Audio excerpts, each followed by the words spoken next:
Welcome to my YouTube channel Shyamali tutorial. প্রিয় স্টুডেন্টরা, আজ ক্লাস 9-এর স্টুডেন্টদের জন্য ইতিহাস বিষয়ের 3য় নম্বর অধ্যায়ের এই যে ঊনবিংশ শতকের ইউরোপ, রাজতান্ত্রিক ও জাতীয়তাবাদী ভাবধারার সংঘাত, এই অধ্যায় থেকে 2 নম্বর ও 4 নম্বরে কিছু ইম্পর্টেন্ট প্রশ্নের উত্তর আমি করে দিয়েছি। ভালো লাগলে ভিডিওটি স্কিপ না করে শেষ পর্যন্ত দেখতে থাকো এবং তোমরা আমি বলার মাঝখানে স্ক্রিনশট নিয়ে নিও, তাহলে পরে তোমাদের লিখে নিতে নোটসটা সুবিধে হবে। চলো শুরু করা যাক। প্রথমে দিয়েছি মুক্তির ঘোষণাপত্র বলতে কি বোঝো। এই প্রশ্নটা 2 নম্বরের হতে পারে অথবা 4 মার্কসের হতে পারে। যদি 2 নম্বরের প্রশ্ন আসে তাহলে পয়েন্টগুলো রেখে ভেতরের লেখাগুলো একটু কমিয়ে নেবে। ভূমিদাস প্রথার উচ্ছেদের জন্য জার দ্বিতীয় আলেকজান্ডার 1857 খ্রিস্টাব্দে একটি কমিশন গঠন করেন। 1861 খ্রিস্টাব্দে 19 ফেব্রুয়ারি এই কমিটির রিপোর্ট প্রকাশিত হলে জার ভূমিদাসদের মুক্তির ঘোষণাপত্র অর্থাৎ এডিক্ট অফ ইমানসিপেশন জারি করেন। এতে বলা হয়, 1 নম্বরে ভূমিদাসদের ওপর কোনো মালিকের কর্তৃত্ব বা অধিকার থাকবে না। 2 নম্বর, মুক্ত ভূমিদাসদের জমি দিতে হবে। 3 নম্বর, মীর নামক গ্রাম্য সমিতির ওপর ভূমিদাসদের জমিগুলি পরিচালনার ভার থাকবে। 4 নম্বরে, জমিদারদের জমির ক্ষতিপূরণের অর্থ সরকার প্রদান করবে। 5 নম্বরে, কৃষকদের ওপর কর ধার্যের অধিকার মীরের হাতে থাকবে। এটি আমি 4 নম্বরের মতো করে লিখিয়ে দিয়েছি, ছোট করে লিখে নিও যদি 2 নম্বরের প্রশ্ন আসে। 2 নম্বর প্রশ্ন, জোলভেরাইন বা জোলভারেইন, যেভাবেই তোমরা প্রশ্নটা পাবে তার উত্তরটা একই। জার্মান অর্থনীতিবিদ ম্যাজেনের উদ্যোগে এবং ফ্রাসিয়ার নেতৃত্বে 1819 খ্রিস্টাব্দে গড়ে ওঠে জোলভারেইন নামে শুল্ক সংঘ। জোলভারেইন প্রতিষ্ঠার উদ্দেশ্য: 1 নম্বর উদ্দেশ্য, সদস্য রাষ্ট্রগুলির মধ্যে আন্তঃশুল্ক বিলুপ্ত করা। 2 নম্বর উদ্দেশ্য, অবাধ বাণিজ্যের দ্বারা অর্থনীতির উন্নতি ঘটানো। 3 নম্বর উদ্দেশ্য, এক শুল্ক নীতি প্রবর্তন করে সমগ্র জার্মান রাষ্ট্রকে অর্থনৈতিকভাবে ঐক্যবদ্ধ করা।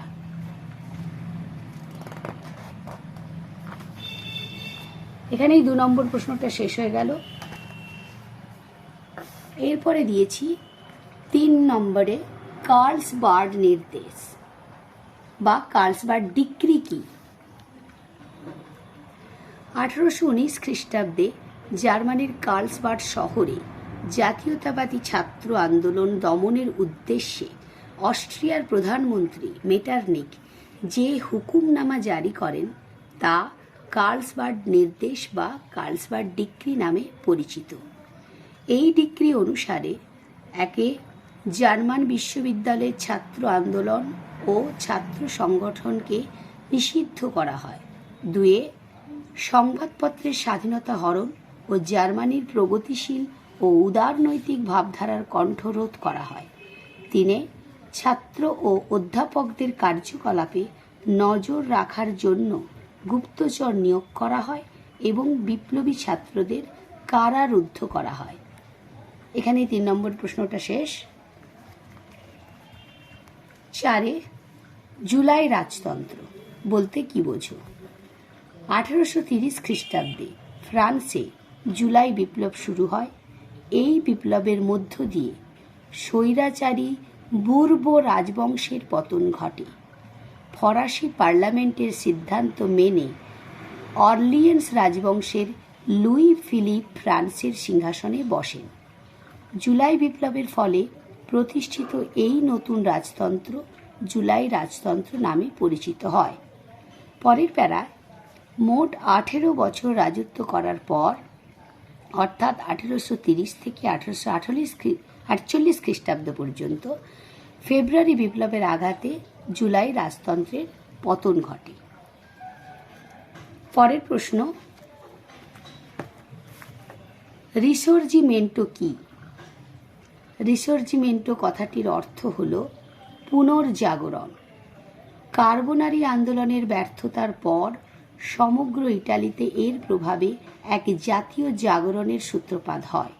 কবি, সাহিত্যিক, বুদ্ধিজীবীদের উদ্যোগে 19 শতকের প্রথম ভাগে ইটালিতে একটি ঐক্য আন্দোলন গড়ে ওঠে, যার ফলে ইটালিবাসীর ভাব জগতে প্রবল আলোড়নের সৃষ্টি হয়। এই আলোড়নই ইটালির ইতিহাসে রিসর্জিমেন্টো নামে পরিচিত। রিসর্জিমেন্টোর উদ্দেশ্য ছিল একে, বিদেশি শাসনের উচ্ছেদ করে ইটালিকে ঐক্যবদ্ধ করা, দুয়ে, ইটালির হৃত মর্যাদা পুনরুদ্ধার করা। এখানেই শেষ প্রশ্নটা। পরের প্রশ্ন 6 নম্বরে, টিকা লেখো। Young Italy. নিজের উদ্দেশ্য ও কর্মপন্থাকে সফল করার জন্য জোসেফ মাৎসিনি 1832 খ্রিস্টাব্দে ইয়ং ইটালি বা নব্য ইটালি নামে একটি যুব সংগঠন তৈরি করেন।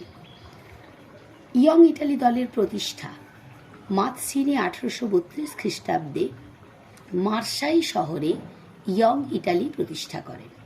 পরের পয়েন্ট, ইয়ং ইটালি দলের লক্ষ্য। এই দলের লক্ষ্য ছিল একে, ইটালি থেকে অস্ট্রিয়ার প্রাধান্য দূর করা, দুয়ে, যুবশক্তির উন্মেষ ঘটিয়ে ইটালিকে ঐক্যবদ্ধ করা, তিনে, কোনো বিদেশি শক্তির সাহায্য ছাড়া আত্মশক্তির ভিত্তিতে ইটালিতে স্বাধীন প্রজাতন্ত্র প্রতিষ্ঠা।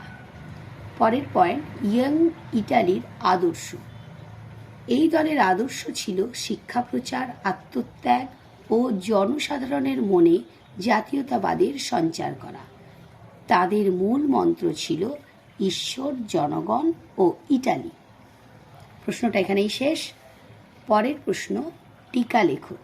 বিগ ফোর বা 4 প্রধান। ভিয়েনা সম্মেলনে যোগদানকারী অস্ট্রিয়া, রাশিয়া, প্রাশিয়া এবং ইংল্যান্ড, এই 4টি দেশকে বিগ ফোর বা 4 প্রধান বলে। 4টি প্রধান দেশের হয়ে 4 জন প্রতিনিধি নেতৃত্ব দিয়েছিলেন।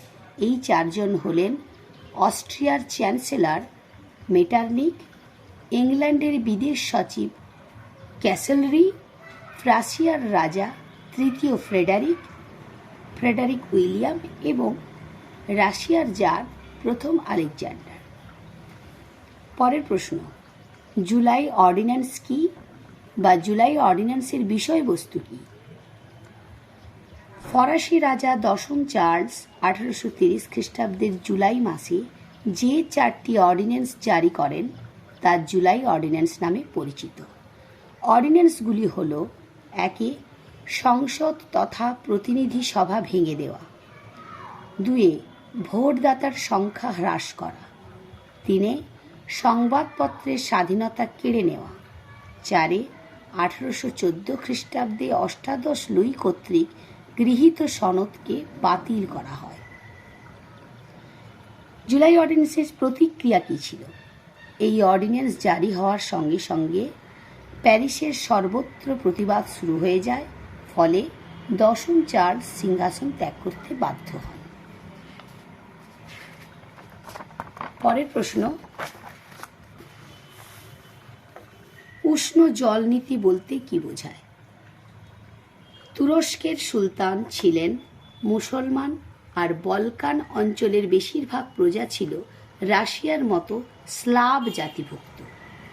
বলকান অঞ্চলের প্রজারা জাতীয়তাবাদে উদ্বুদ্ধ হয়ে যখন সুলতানের বিরুদ্ধে বিদ্রোহ ঘোষণা করে, তখন রাশিয়া এই সুযোগে বলকান জাতিগোষ্ঠীগুলিকে সাহায্যের নাম করে বরফমুক্ত কৃষ্ণসাগরের ওপর দিয়ে দার্দানেলিস প্রণালী হয়ে ভূমধ্য সাগরে পৌঁছানোর যে পরিকল্পনাটি করেন সেটি উষ্ণ জলনীতি নামে পরিচিত।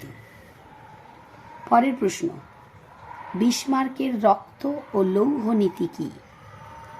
প্রাশিয়ার প্রধানমন্ত্রী অটো ভন বিসমার্ক জার্মানিকে ঐক্যবদ্ধ করার জন্য যে নীতি গ্রহণ করেছিলেন তাকে বলা হয় রক্ত ও লৌহ নীতি।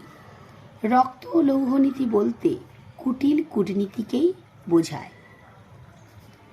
এই নীতির প্রয়োগ বিসমার্ক যুদ্ধের অনুকূল পরিস্থিতিকে কাজে লাগিয়ে 1864 থেকে 1870 এই 6 বছরের মধ্যে 3টি যুদ্ধের মাধ্যমে জার্মানির ঐক্য সম্পূর্ণ করেন।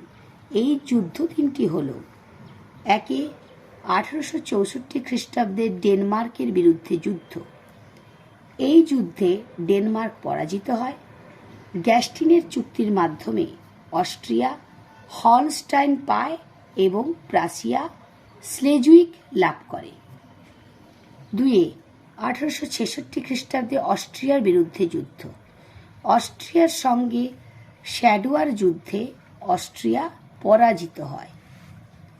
3 1870 খ্রিস্টাব্দের শ্যাডানের যুদ্ধ, যেটা ফ্রান্সের বিরুদ্ধে হয়েছিল।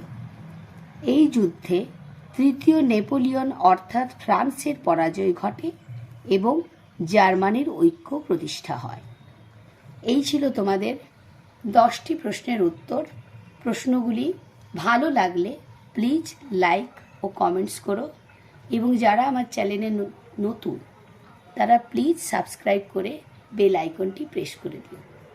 আজকের মতো ভিডিওটি এখানেই শেষ করছি। টাটা।